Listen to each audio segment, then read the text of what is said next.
तो ये बात तब की है जब एक बहुत बड़ी एक्ट्रेस अपने शॉट के लिए रेडी थी एंड शॉट शूट होने वाला था कि तभी एक बहुत बड़े डायरेक्टर की बीवी उधर आई और उन्हें सबके सामने थप्पड़ मार दिया। मैं बात कर रहा हूँ उर्मिला मातोंडकर की। ये वो एक्ट्रेस है जिन्होंने रंगीला से आपको पागल कर दिया था, जिनकी ब्यूटी, जिनकी एक्टिंग, जिनकी साइकोनेस के सब दीवाने थे, सब इतना ऑसम था।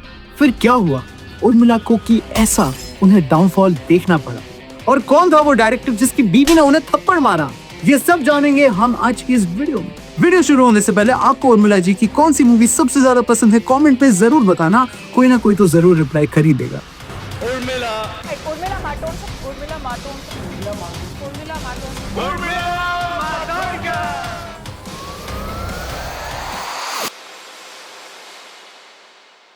तो उर्मिला का जन्म 4 फरवरी 1974 को मुंबई महाराष्ट्र में एक हिंदू महाराष्ट्र फैमिली में हुआ था। उनके पिता श्रीकांत मातोंडकर एक लेक्चरर थे और मां सुनीता मातोंडकर एक होम मेकर हैं। उनकी एक बहन ममता मातोंडकर भी एक्ट्रेस हैं, जिन्होंने संगम जैसी मूवीज में स्कूलिंग मुंबई से की और डीजी रूपारेल कॉलेज से ग्रेजुएशन कंप्लीट किया। बचपन से ही उर्मिला को एक्टिंग में इंटरेस्ट था। वो चाहती थी खुद को फिल्म्स में देखना। वैसे सपना तो हर बच्चे का होता है, मेरा भी सपना था 100 के सब्सक्राइबर्स करने का बचपन में, अब जाके हुए हैं, लेकिन पूरे सबके थोड़ी ना होते हैं, राइट? बट कहते हैं ना, किसी चीज को अगर शिद्दत से चाहो तो पूरी कायनात आपको उससे मिलाने में लग जाती है, और यही हुआ उर्मिला के साथ। उर्मिला के पेरेंट्स, स्पेशली उनकी माँ, काफी सपोर्टिव थी उनके इस हॉबी के लिए। लेकिन जब उर्मिला ने इंटरेस्ट दिखाया एक्टिंग में तो उनके परिवार ने उन्हें पुश किया instead of pulling her away. Parents का सपोर्ट होना बहुत बड़ी बात होती है, स्पेशली जब एक छोटी लड़की बॉलीवुड जैसे कॉम्पिटिटिव फील्ड में घुसने का सपना देख रही है। एंड उनका सपना इतना जल्दी पूरा होगा ये उन्होंने सोचा भी नहीं था। और उनको पहला रोल तब मिला जब वो सिर्फ 3 साल की थी। डैम भाई! और वो और कोई रैंडम डायरेक्टर की नहीं थी, वो थी legendary director. You know what, मैं नहीं बता रहा हूँ, आप कमेंट्स में लिख लेना। पिछले 2 वीडियो से उस फेमस लेजेंडरी डायरेक्टर का मैं नाम ले चुका हूँ, थोड़ा हिंट दे देता हूँ। पिछली दोनों वीडियोस में ये डायरेक्टर का नाम हमने लिया है। एंड जो हमारी one of the most popular video है विमी को भी पहला रोल इसी डायरेक्टर ने दिलवाया था। गेस करना कौन है वो डायरेक्टर। पहले 5 कमेंट्स जो सही जवाब देंगे उनको हम देंगे शाउट आउट अगली वीडियो में। तो उर्मिला ने इसी डायरेक्टर की मूवी कर्म करी इन द ईयर 1977। अपना रोल छोटा सा ही था उर्मिला का इस मूवी में, बट कैमरा के सामने वो नेचुरल थी और इसी वजह से उनके पास कई ऑफर्स आए। उर्मिला में वो सब था जो एक डायरेक्टर को चाहिए होता है, एक्सप्रेसिव फेस, इनोसेंस और स्क्रीन प्रेजेंस। प्लस वो कैमरा के सामने बिल्कुल नहीं घबराती है, और ये एक बहुत बड़ी रेयर चीज होती है चाइल्ड एक्टर्स में। उर्मिला ने एक मेजर चंक ऑफ ऑडियंस को अपने एक्टिंग से इन्फ्लुएंस कर दिया था, लेकिन अब भी वो क्रेजी लेवल वाला रिकॉग्निशन मिलना बाकी था until 1983 में मासूम। She played the cute and emotional little girl Pinky, and audience literally उनकी प्यार में पड़ गए थे। वो रोल उनकी एक्टिंग जर्नी के लिए एक मेजर बूस्ट बन गया। लेकिन क्वेश्चन अब भी यही है कि ये आम सी इनोसेंट चाइल्ड एक्टर कैसे बनी बॉलीवुड की one of the most popular actress, जिसने अपने प्यार में पूरी ऑडियंस और एक बहुत बड़े डायरेक्टर को अपने प्यार में फंसा दिया था। जानना है? लाइक कर दो यार। चाइल्ड आर्टिस्ट से एक मेन स्ट्रीम एक्ट्रेस बनने का ट्रांजिशन टफ होता है, बट उर्मिला 3 साल की उम्र से एक्टिंग कर सकती हैं, तो ये तो क्या ही चैलेंज था, राइट? उनकी पहली लीड रोल फिल्म थी नरसिम्हा ऑपोजिट सनी देओल। फिल्म ने एवरेज बिजनेस किया, बट इंडस्ट्री ने नोटिस कर लिया कि उर्मिला हीरोइन बनने के लिए रेडी है। उसके बाद कुछ और फिल्म्स आई, जैसे चमत्कार शाहरुख खान के साथ, आ गले लग जा एंड एक्सेट्रा एक्सेट्रा। बट असली बवाल मचा 1995 में। तो हमारे गोड राम गोपाल वर्मा ने 1995 में रिलीज करी अपनी फिल्म रंगीला, जो कि उस साल की one of the highest grossing films बनी। राम गोपाल वर्मा ने इस फिल्म को एक ड्रीम लाइक, स्टाइलिश और बोल्ड अंदाज में शूट किया। Camera angles, lighting, dance choreography, सब कुछ फ्रेश था।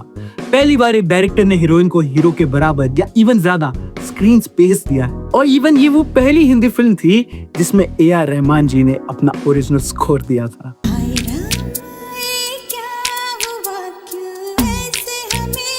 एंड इवन इस मूवी के जो कॉस्ट्यूम डिजाइनर है, उनकी लाइफ तक पलट गई थी इस मूवी की वजह से, एंड वो आज भी फेमस है एंड बॉलीवुड को के लिए दर्जी है कपड़ा बदलाते हैं। आई डोंट नो, मुझे कॉस्ट्यूम डिजाइनर्स क्या कहते हैं पता नहीं। मनीष मल्होत्रा। तो आप इमेजिन कर सकते हो कि अगर 1995 में एक पिक्चर 20 करोड़ रुपए कमा रही है तो कितना ज्यादा क्रेज होगा ऑडियंस के बीच में। और फिर क्या था, आमिर सर का गुंडापन और उर्मिला की एक्टिंग एंड खूबसूरती से लोग पागल हो गए। इससे पहले आ गले लग जा भी एक हिट थी, बट उससे उर्मिला को वो इतना क्रेजी लेवल ऑफ रिकॉग्निशन नहीं मिला। बट रंगीला गेम चेंजर थी और उन्हें फिल्म फेयर बेस्ट एक्ट्रेस के लिए नॉमिनेशन मिला।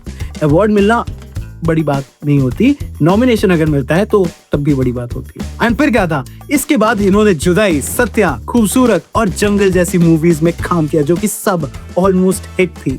वो इतनी ब्यूटीफुल थी, इतनी टैलेंटेड थी कि अगर इंस्टाग्राम होता तो काइली जानवर से ज्यादा फॉलोअर्स उर्मिला के होते। बट जहाँ सक्सेस होती है वहीं होती है कंट्रोवर्सीज। जैसे एक टाइम था जब उर्मिला हिट थी, बट साथ साथ हिट थी मनीषा कोइराला। एंड लोग इनमें बहुत ज्यादा कंफ्यूज रहते। एक सेकंड, दोनों अलग हैं?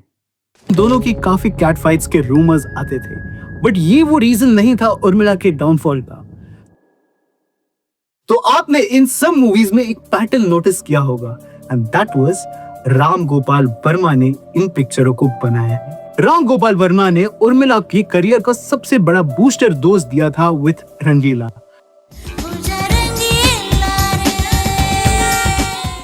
उससे पहले उर्मिला काम तो कर रही थी, लेकिन वो मास अपील, वो ग्लैम फैक्टर, वो स्टारडम, सब कुछ राम गोपाल वर्मा ने अनलॉक किया। उर्मिला माटोन।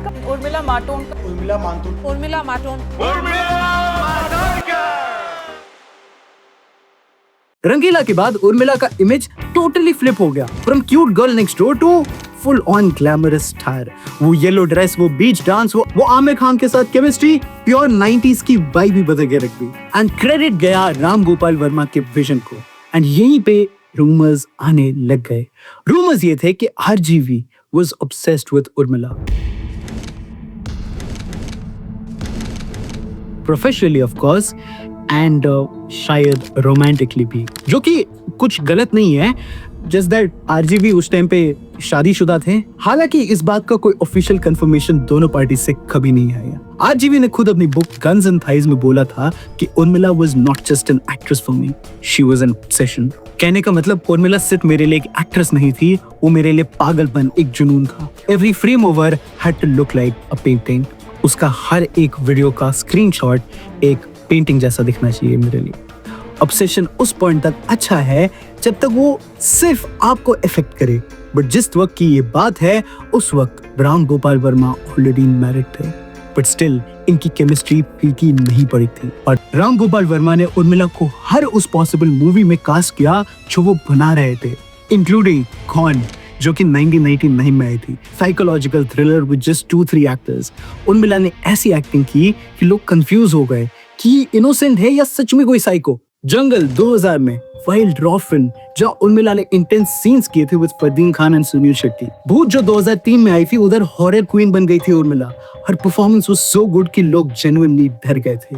मतलब 90s के फैंस के लिए ये जोड़ी डायरेक्टर एक्ट्रेस गोल्स थी, क्योंकि रंगीला से लेकर अब तक आरजीवी ने मोस्टली मूवीज में उर्मिला को ही कास्ट किया था। बट अभी तो आपको काफी डार्क बातें पता ही नहीं। कहते हैं ये रूमर्स इतने ज्यादा बढ़ गए थे कि एक दिन जब उर्मिला सेट पर थी तो राम गोपाल वर्मा की बीवी रत्ना आई और उन्होंने उर्मिला को थप्पड़ मार दिया। शायद इतना भी इंट्रोवर्ट नहीं है, लेकिन हाँ, जैसे हर फिल्मी कहानी में ट्विस्ट आता है वैसे ही इसका भी डी एंड हुआ, वो भी काफी साइलेंटली और सडनली।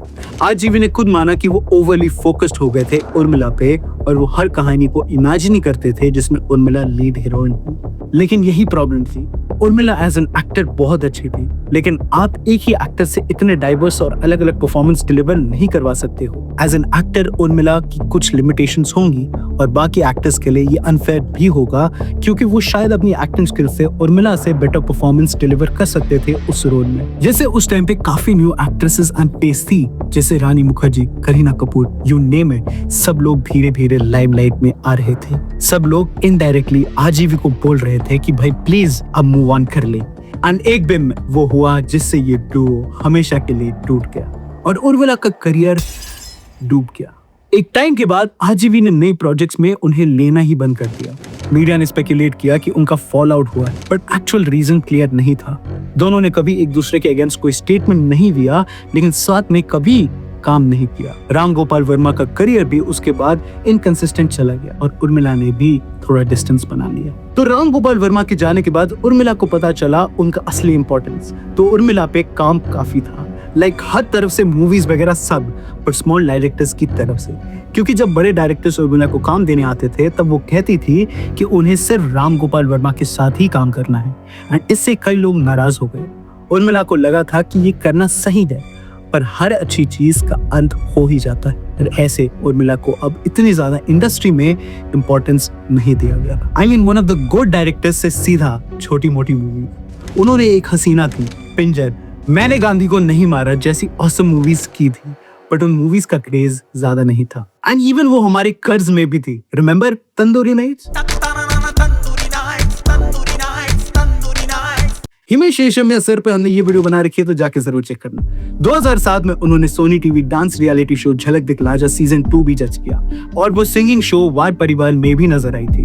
2011 में एंड 2014 में चक धूम धूम में भी उन्होंने मराठी फिल्म अजूबा से मराठी सिनेमा में डेब्यू किया, जिसमें उन्होंने एक वाइल्ड लाइफ एक्टिविस्ट का रोल प्ले किया। उर्मिला ने 2016 में एक कश्मीरी बेस्ड बिजनेसमैन मोहसिन अख्तर मीर से शादी भी करी, एंड इवन उर्मिला ने नेपोटिज्म को लेकर अपने एक्सपीरियंसेस शेयर किए हैं। उन्होंने बताया कि कैसे उन्हें फिल्म इंडस्ट्री में नेपोटिज्म का सामना करना पड़ता है, और उन्हें करियर के स्टार्टिंग में कनेक्शंस न होने की वजह से मना कर दिया जाता था। उन्होंने कहा कि डिस्पाइट उनकी डेब्यू फिल्म अच्छा परफॉर्म करने के बाद भी उन्हें काफी स्ट्रगल करना पड़ा था, व्हिच इज सैड।